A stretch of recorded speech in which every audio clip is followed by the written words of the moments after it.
Hey guys, Brian here with another foundation repair tip of the day. Today we're going to discuss a topic that people have been writing in about and asking is when is it an appropriate time or the right time to call a foundation repair expert? And our answer to that is whenever you're comfortable.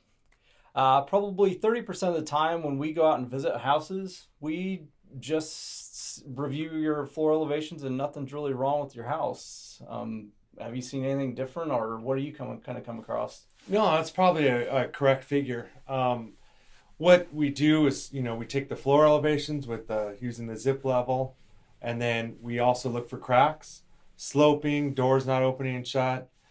We look at the drainage aspects around the house, but I would say probably 30, like you said, 30 to 40% of the time, your house is fine. We just want you to keep monitoring it and then call us back in the future. Yeah, so whatever your comfort level is, we're here ultimately at the end of the day to help you become better educated, understanding what is actually happening with your house and your home.